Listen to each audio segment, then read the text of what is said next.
और 9 बजे की पहली ब्रेकिंग न्यूज आपको बता दें, कांग्रेस ने चुनाव समिति का गठन कर दिया है। 16 सदस्यीय चुनाव समिति में सोनिया राहुल खड़गे का नाम शामिल है। पीएल पुनिया, केसी वेणुगोपाल, अंबिका सोनी, मधुसूदन मिस्त्री, अधीर रंजन और सलमान खुर्शीद का नाम भी शामिल है। उदयनिधि स्टालिन अपने बयान पर अड़े हैं। उदयनिधि ने एक बार फिर कहा कि मैंने सनातन विचारधारा खत्म करने की बात कही थी, मैं बार बार यही कहूंगा। बीजेपी बयान तोड़ मरोड़ रही है। सनातन धर्म का अपमान करके बुरे फंसे सीएम स्टालिन के बेटे और मंत्री उदयनिधि स्टालिन के खिलाफ दिल्ली में केस दर्ज हो गया है। मुंबई में भी कार्रवाई की मांग है। उदयनिधि स्टालिन ने सनातन धर्म पर विवादित बयान दिया था। उदयनिधि ने सनातन धर्म की तुलना मलेरिया और डेंगू और कोरोना से की थी। उदयनिधि स्टालिन के बयान पे सियासी संग्राम तेज हो गया। रविशंकर प्रसाद ने प्रेस कॉन्फ्रेंस करके इंडिया गठबंधन राहुल गांधी पे हमला बोला। रविशंकर प्रसाद ने कहा कि घमंडिया गठबंधन की सोच हिंदू विरोधी है। राहुल गांधी का पाखंड सामने है। राहुल गांधी, नीतीश, तेजस्वी सब लोग खामोश क्यों हैं? रविशंकर प्रसाद ने कहा राहुल गांधी ने राम को काल्पनिक बताया था। राहुल गांधी को सनातन की कोई समझ नहीं है। वोट के लिए विपक्ष कुछ भी कर रहा है। सनातन धर्म की टिप्पणी पर केंद्रीय मंत्री अनुराग ठाकुर ने इंडिया गठबंधन पर बोला हमला। कहा सनातन को कुचलने की हसरत वाले कितने ही खाक हो गए, हिंदुओं को मिटाने के ख्वाब वाले कितने ही राख हो गए। कार्ति चिदंबरम ने उदय स्टालिन का साथ दिया। एक्स पर पोस्ट लिखकर कहा कि जाति भारत का अभिशाप है, किसी के खिलाफ जिनोसाइड का कोई आह्वान नहीं किया गया था। इस बयान को घुमा दिया गया है। और पश्चिम बंगाल के सीएम ममता बनर्जी ने उदयनिधि को सलाह दी है। ममता ने कहा कि मैं सनातन का सम्मान करती हूं।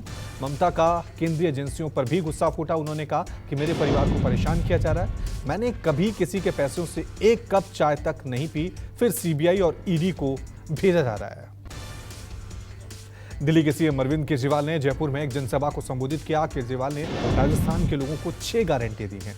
केजरीवाल ने फ्री बिजली और मुफ्त शिक्षा का वादा किया है। वहीं बीजेपी पर निशाना साधते हुए कहा कि बीजेपी वन नेशन वन दोस्त की नीति पर काम कर रही है। देश में वन नेशन 20 चुनाव होने चाहिए।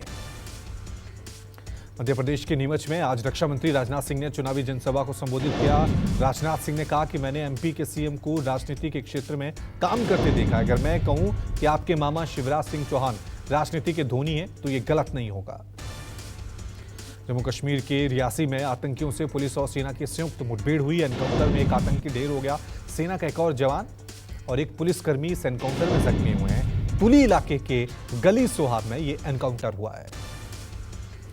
बाराबंकी में शिवलिंग के पास हाथ धोने के मामले में यूपी के मंत्री सतीश शर्मा ने सफाई दी है। कहा है कि बेवजह मामले को तूल दिया जा रहा है। हाथ में लगी सामग्री को शिवलिंग के पास ही रखते हैं। शहद दूध से किया गया था शिवलिंग का अभिषेक। अभिषेक करने वाली चीजों को हाथ में बाहर नहीं ले जाते। बाराबंकी के लोधेश्वर मंदिर में शिवलिंग के पास हाथ धोने को लेकर सतीश शर्मा घिरे हुए। कांग्रेस ने कहा कि बीजेपी की आस्था राजनीतिक है, इन्हें ईश्वर में आस्था है ही नहीं, जनता की आस्था में भी विश्वास नहीं है। वीडियो शेयर करते हुए कांग्रेस ने लिखा कि धर्म और देवी देवताओं के नाम पर राजनीति करने वालों को सामान्य सी बुद्धि भी नहीं है कि शिवलिंग के समीप हाथ नहीं धोया जाता है। कल प्रधानमंत्री मोदी से मिलेंगे सीएम योगी। सूत्रों के मुताबिक कल शाम पीएम मोदी और सीएम योगी की मुलाकात होगी। अयोध्या राम मंदिर के उद्घाटन और कई महत्वपूर्ण विषयों पर चर्चा संभव है। यूपी के ऊर्जा मंत्री एके शर्मा भी मुख्यमंत्री योगी के साथ इस मुलाकात में शामिल होंगे। 9 से 10 सितंबर तक होने वाले आगामी G20 शिखर सम्मेलन के लिए दिल्ली तैयार है। चप्पे चप्पे पर पैनी नजर। समिट के मद्देनजर सुरक्षा व्यवस्था टाइट है। दिल्ली पुलिस ने वो फैसला वापस ले लिया है जिसमें कहा गया था कि वीआईपी मार्ग की तरफ खुलने वाले मेट्रो के गेट बंद रहेंगे। मराठा आरक्षण पर जालना में हुई हिंसा के बाद सख्ती है। भारी पुलिस बल की तैनाती। जालना में 17 सितंबर तक प्रतिबंध, जुलूस निकालने पर रोक। मराठा आरक्षण पर सह्याद्री गेस्ट हाउस में आज दोपहर महाराष्ट्र आरक्षण उप समिति की अहम बैठक हुई। बीमारी की वजह से अजीत पवार बैठक में नहीं पहुंचे। जालना में हुए लाठीचार्ज का विरोध तेज हुआ। गृह मंत्रालय ने जालना एसपी तुषार दोषी को छुट्टी पर भेजा। शैलेश बलकावड़े जालना के नए एसपी नियुक्त हुए। महाराष्ट्र में मराठा आरक्षण पर सियासत गर्म हो गई। एमएनएस अध्यक्ष राज ठाकरे जालना पहुंचे। आरक्षण को लेकर कैबिनेट ने बैठक बुलाई। मराठा संगठनों का महाराष्ट्र बंद। चंद्रयान 3 की लॉन्चिंग के वक्त काउंटडाउन को आवाज देने वाली इसरो के वैज्ञानिक वल्लार मथे का निधन हो गया। हार्ट अटैक की वजह से वल्लारमथी ने चेन्नई में अंतिम सांसें ली। चंद्रयान-3 श्रीहरिकोटा के सतीश धवन स्पेस सेंटर से लॉन्च किया गया था। चंद्रयान-3 को आखिरी आवाज वैज्ञानिक वल्लारमथी ने ही दी थी। यूपी के कासगंज में डेंगू का कहर बढ़ा। पिछले 10 दिन में डेंगू पीड़ित 8 लोगों की मौत से प्रशासन में हड़कंप है।